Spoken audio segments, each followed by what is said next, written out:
Jadi kelompok 2 akan mempresentasikan hasil makalah kami yang berjudul Memahami Pertumbuhan dan Perkembangan Peserta Didik. Saya Rita Fajani sebagai moderator dan teman saya Marahma Santri, Suryani, dan Sri Dahlia Putri. Baiklah, kepada pemakalah Sriani kami persilahkan.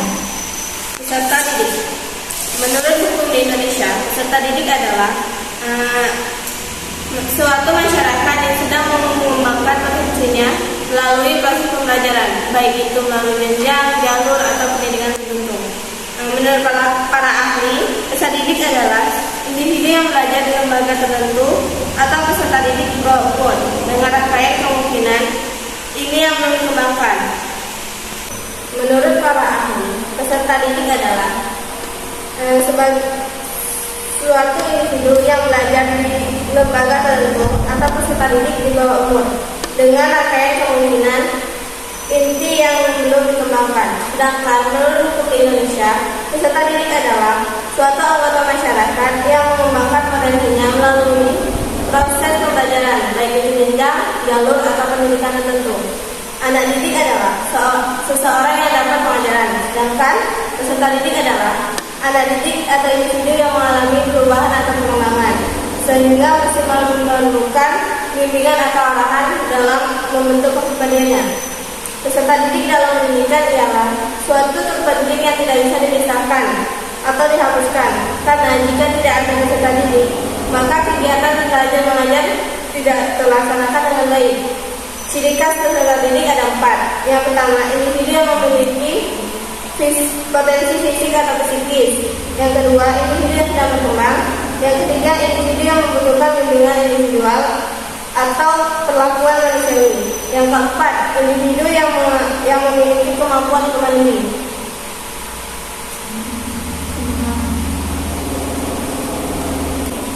Baiklah, sekarang kita akan menjelaskan apa itu pertumbuhan. Pertumbuhan ialah perubahan kuantitatif atau pertambahan jumlah, ukuran, dan bidang simpanan tingkat sel, organ, dan individu. Misalnya, seorang anak itu tidak tumbuh secara fisiknya saja, tetapi bagaimana seorang anak itu tumbuh dengan ukuran dan struktur organ tubuh dan otaknya. Struktur organ tubuh ialah dari pertama bayi, setelah itu menginjak balita, dan setelah balita menginjak anak-anak, setelah anak-anak jadi remaja, setelah remaja menginjak dewasa, dan setelah dewasa yaitu manula ataupun lanjut usia. Jadi itulah struktur organ tubuh.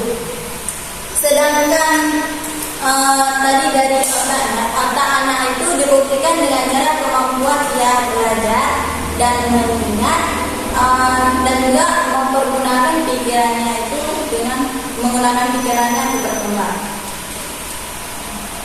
Sedangkan pertumbuhan secara fisiologis yang dihasilkan dari pematangan fungsi fisik yang biasanya terjadi selama periode waktu tertentu, yang merupakan hasil pertumbuhan berupa bertambahnya ukuran kuantitatif tubuh anak seperti tinggi badan, berat badan, ukuran, dan proporsinya. Selanjutnya, saya akan menjelaskan tentang perkembangan. Perkembangan berasal dari kata etymologis yaitu guna, yang berarti kemajuan yang lebih baik. Secara istilah, perkembangan adalah suatu proses kualitatif yang berkaitan dengan fungsi sosial dan psikologis seseorang dan akan berlanjut secara terus-menerus sepanjang hayat hidup orang tersebut. Menurut Mega, perkembangan adalah pemahaman bahwa ada suatu struktur yang terorganisir dan fungsi tertentu. Oleh karena itu, perubahan struktural baik organisasi maupun formal. Singkatnya, perkembangan adalah perubahan sifat individu menjadi kelengkapan yang merupakan peningkatan sifat sebelumnya. Oleh karena itu, maka perkembangan merupakan proses perubahan kualitatif yang berkaitan dengan kualitas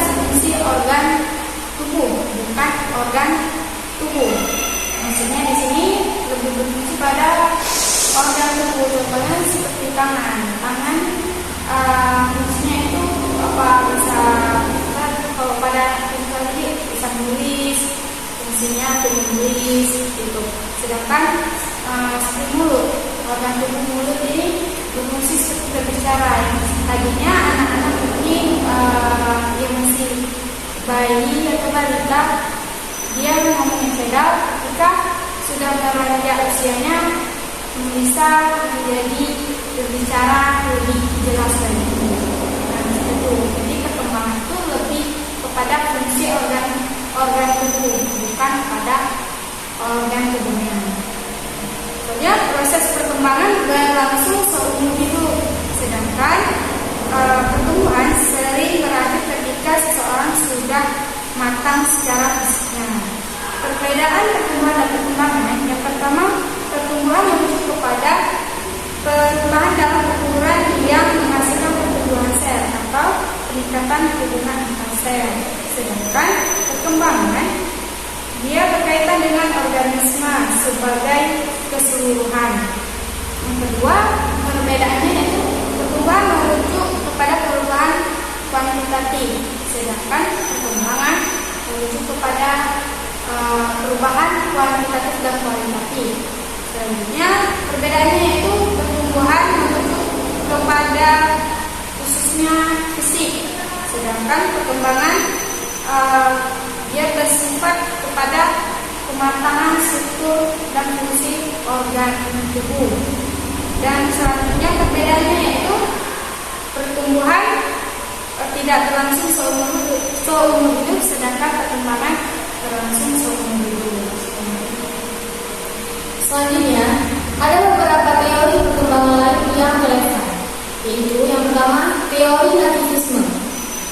Schopenhauer percaya bahwa perkembangan seorang anak ditentukan oleh sifatnya, tetapi dampak lingkungan hidupnya dapat diabaikan. Apakah seorang anak berkembang dengan baik atau buruk sepenuhnya tergantung pada sifatnya. Yang kedua, teori empirisme. Seorang ahli teori empiris, John Locke, berpendapat bahwa perkembangan anak hanya bergantung pada faktor lingkungan, bukan faktor kemampuan. Dasar pemikiran yang mendasari adalah bahwa jiwa seorang anak murni pada saat lahir dan sebersih lembaran kosong yang akan ditulis sesuai dengan kehendak organisme. Yang ketiga, teori konvergensi. Teori ini menggabungkan pandangan nativisme dan empirisme, yang keduanya dianggap sangat sepihak. Pihak sekolah berpendapat bahwa perkembangan anak dihasilkan dari dua faktor. Yang keempat, teori rekapitulasi. Menurut teori ini, perkembangan individu merupakan ulangan dari perkembangan sejenisnya. Yang kelima, teori naturalisme. Naturalisme oleh J.J. Rousseau menyampaikan bahwa menurutnya orang pada dasarnya baik menjadi jahat di bawah pengaruh budaya. Inilah sebabnya mengapa ia menganjurkan untuk kembali ke alam dan jauh dari pengaruh budaya. Pendidikan yang baik terdiri dari menanamkan pada anak kebiasaan tumbuh dalam sifat yang baik. Dalam pendidikan, guru tidak boleh menghukum, tetapi hukuman itu harus dibiarkan dengan sifatnya sendiri. Kesimpulannya, sebagai individu yang tumbuh dan berkembang, siswa memerlukan bimbingan dan bimbingan yang konsisten hingga titik optimal dari kemampuan alamiahnya. Pertumbuhan adalah perubahan kuantitatif, pertambahan jumlah, ukuran, dan dimensi pada tingkat sel, organ, dan individu. Misalnya, seorang anak tidak hanya tumbuh secara fisik, tetapi juga ukuran dan struktur organ tubuh dan otaknya. Sedangkan perkembangan adalah pemahaman bahwa ada struktur yang terorganisir dan fungsi tertentu. Oleh karena itu, perubahan struktural baik organisasi maupun formal mengarah pada perubahan fungsional. Baiklah, kami akan membuka sesi pertanyaan. Apakah ada yang bertanya? Saya Zati Ramadhani ingin bertanya kepada kelompok 2. Sebagai pengajar atau pendidik, bagaimana cara kita menghadapi siswa atau siswi yang kurang percaya diri? Seperti yang kita ketahui, percaya diri merupakan aspek paling penting pada diri seseorang. Muhammad adalah bagaimana? Sebagai pengajar atau pendidik, bagaimana cara kita menghadapi siswa atau siswi yang kurang percaya diri?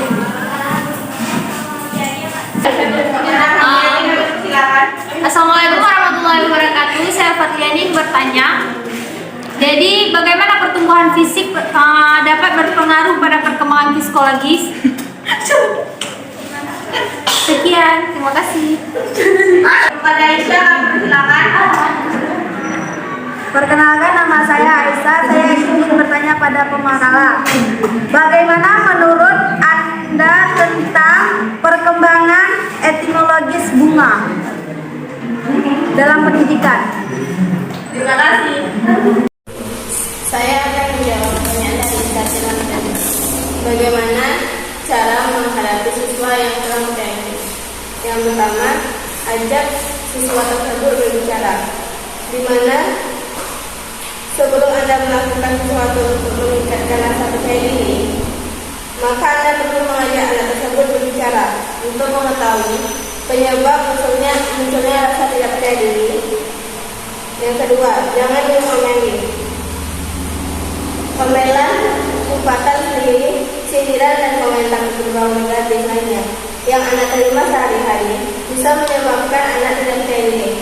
Oleh karena itu, jangan mengumpat atau melontarkan kata-kata kasar ketika Anda melihat Anda sedang merasa down, seperti "ih, kamu malas sekali" atau "nakal ya".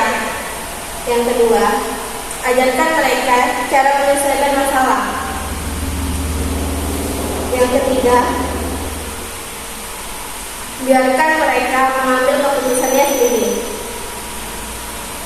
Ketika Anda tidak mendapatkan kesempatan untuk memilih, mereka tidak akan merasa percaya diri. Ketika harus memilih di lain waktu itu Anda perlu membiarkan mereka mengambil keputusannya sendiri. Yang ketiga, hargai ide mereka. Dunia anak tentu berbeda. Anak kecil pun cenderung memandang dunia dari sudut pandangnya, sehingga Anda tidak perlu terkejut jika mereka mengeluarkan ide ini. Anda hanya perlu mendengarkan ide mereka untuk menghargai setiap ide yang mereka sampaikan, karena menertawakan atau menganggap sepele ide mereka akan membuat mereka tidak percaya diri. Yang ketiga, dorong anak untuk memiliki cita-cita dan bayangan masa depan.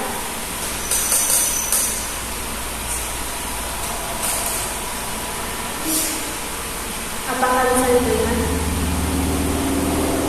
Baiklah, saya akan membuat doanya.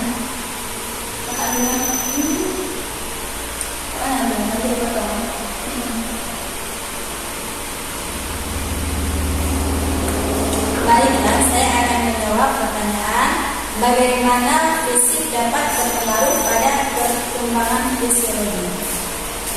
Jadi jawabannya, pertumbuhan fisik itu memang sangat mempengaruhi perkembangan fisiologi. Karena kenapa? Karena pertumbuhan itu cenderung kepada fungsi otak-otak. Misalnya anak bisa tersenyum, berjalan, dan bercakap dan sebagainya. Sedangkan perkembangan fisiologi itu lebih cenderung kepada kepribadian setiap individu. Jadi ketika pertumbuhannya lambat, maka perkembangannya pun juga lambat. Maka dari itu, pertumbuhan fisik ini sangat berpengaruh pada perkembangan fisiologi.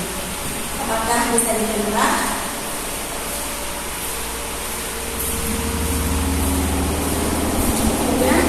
Saya akan menjawab pertanyaan dari Aisyah. Bagaimana menurut Anda tentang perkembangan perubahan teknologi dalam suatu proses pendidikan?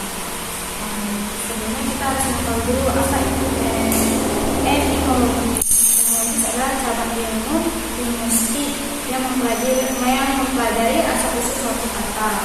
Jadi usul secara etimologis asal-usul kata perkembangannya itu bunga. Kenapa bunga?